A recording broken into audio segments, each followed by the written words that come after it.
The day after the first general, the only general strike in France was the 7th of September, the day after, the Tuesday after Labor Day. That Wednesday, I carefully looked at the New York Times front page.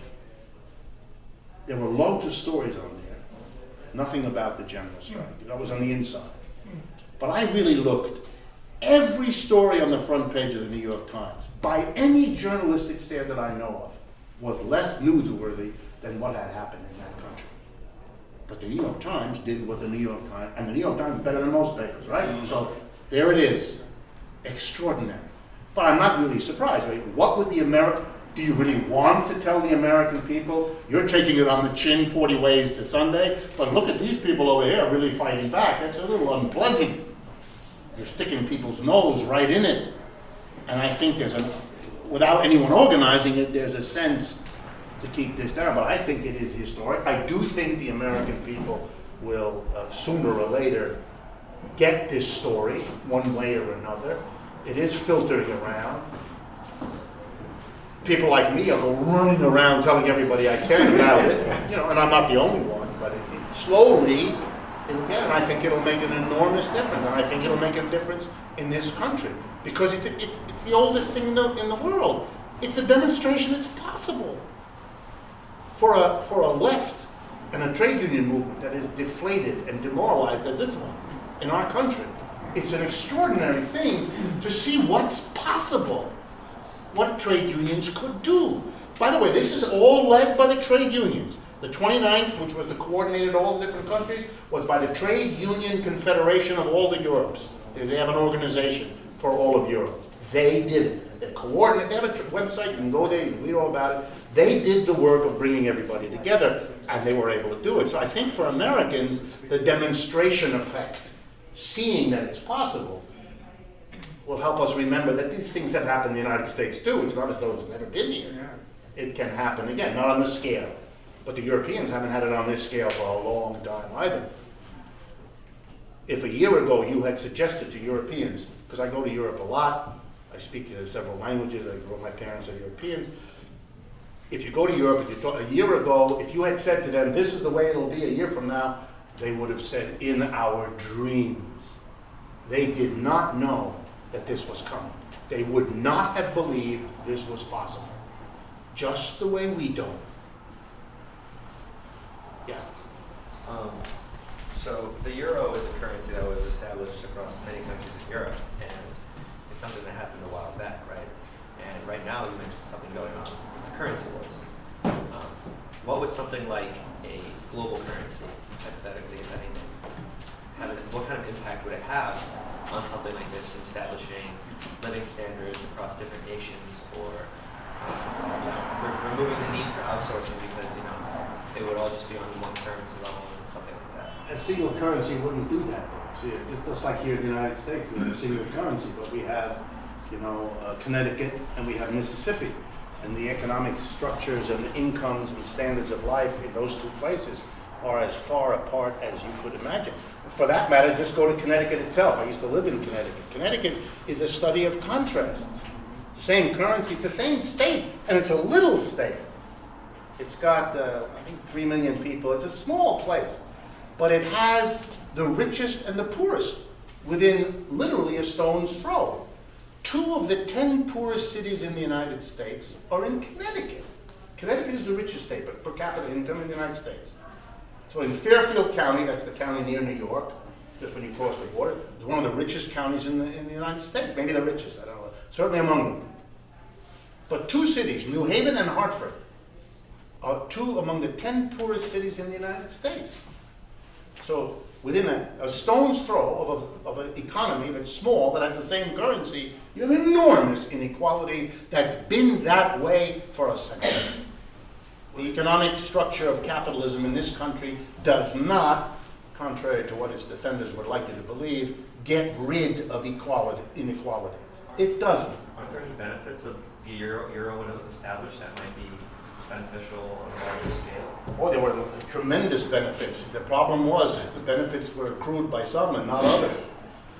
The biggest benefit of the euro was the ability of Germany, to be blunt, to become a powerhouse by basically destroying much of the rest of its competitors because it could move freely across Europe without having to deal with all the protections and boundaries that used to separate Germany from France or Italy and Greece and so on. So for Germany, it was wonderful. But for places like Greece and Portugal, which is why they're in trouble now, it hasn't been wonderful. Most working people in Europe hate the euro.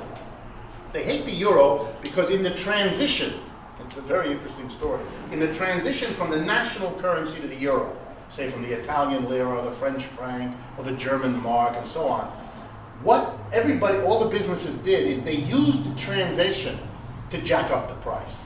No one knew exactly what the euro equivalent of whatever it was. So in the process of repricing everything in euros, up went the prices, and there was a sudden shock to the standard of living of European workers as they basically had to come to terms with the fact that they had been taken in this operation. They had really been hurt in terms of their real wage. Wonderful for business, terrible.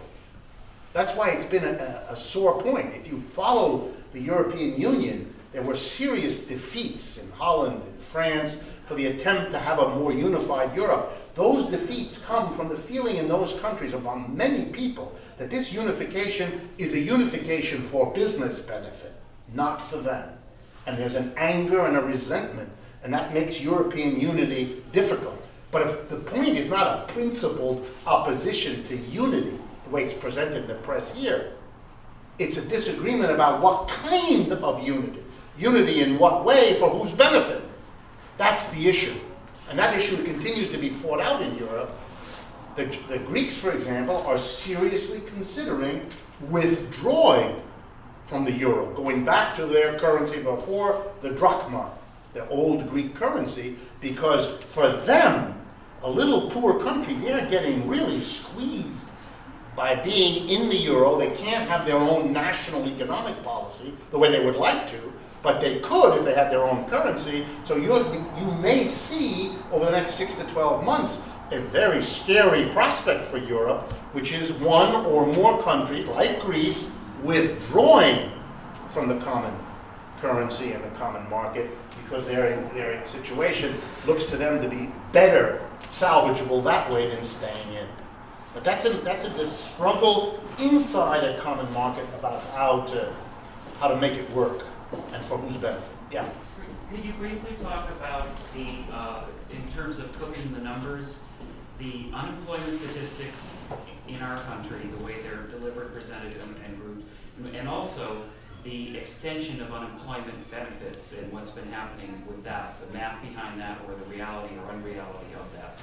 Okay.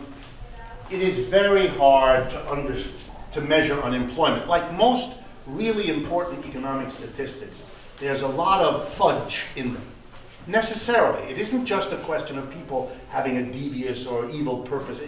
There are people with devious evil purposes that are mixing it up in there too, but it's difficult in and of itself. So for example, here in the United States, we count unemployment in two different ways. We do, the government does, survey of people who, and you ask them, are you unemployed? Do you have a job? You're not working? That's one way. But we also look at, for example, reports by employers about their payrolls. And we also look at people applying for unemployment benefits. The numbers are not the same. We don't get the same numbers. Again, a sign of all the complexities of it, number one. Number two, it's always difficult to actually draw a boundary. What is an unemployed person? So for example, the Bureau of Labor Statistics in Washington, which does the official numbers that most of us use, they have, I think at last I looked, a dozen different unemployment numbers. They actually name them. U1 is one unemployment number, U6, and so on. So for example, U1 basically is the number of adult people who, when asked the question, are you working, answer no. Then they're asked a second question, are you looking for work? If they answer the second question yes, then they're considered unemployed. Don't have a job, looking. But if they answer the second question, I'm not looking anymore, I've had it, then they are not considered unemployed. They're considered not in the labor force. They're not counted at all. So for example, if you had a common sense notion of unemployment, you might want to include the people who've been looking for 6 months and have given up, but they would not be in this number.